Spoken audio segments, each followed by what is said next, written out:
तर आंदोलन करणं हा संविधानानं दिलेला अधिकार असून त्याचा विरोध करण्याचा प्रश्नच नसल्याचं विधान गृहराज्यमंत्री योगेश कदम यांनी केलेलं आहे। आणि योगेश कदम यांनी एक प्रकारे असं विधान करून या आंदोलन करण्याच्या अधिकाराला समर्थन दिल्याचं पाहायला मिळतं।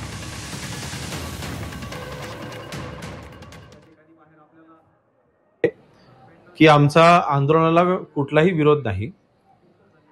जरांगेजींच्या ज्या मागण्या आहेत त्या मागण्या संदर्भात सगळ्या कायदेशीर बाबी बघून आपले त्याच्यामध्ये निर्णय घेणं आवश्यक राहील। तर आज आपण एखादा निर्णय घ्यायचो आणि उद्या त्याला न्यायालयामधून त्याला स्थगिती मिळायची, तसं होता कामा नये। आणि म्हणून आपण एकत्र बसून चर्चेमधनं नक्कीच हा प्रश्न सुटू शकतो। मराठा बांधवांसाठी आजपर्यंत युती सरकारनेच चांगले निर्णय घेतलेले आहेत। मराठा बांधवांसाठी आजपर्यंत वाढीव आरक्षण 10%चं आरक्षण हे आमच्या युती सरकारनेच दिलेलं आहे। माननीय एकनाथ शिंदे साहेब मुख्यमंत्री असताना 10%चं आरक्षण आम्ही देऊ शकलो। आणि म्हणून मला वाटतं आज जे काही आंदोलन चालू आहे, ह्या आंदोलनामध्ये आम्ही पुन्हा त्यांना हीच विनंती करणार आहोत की आपण सरकारसोबत चर्चा नक्कीच करावी।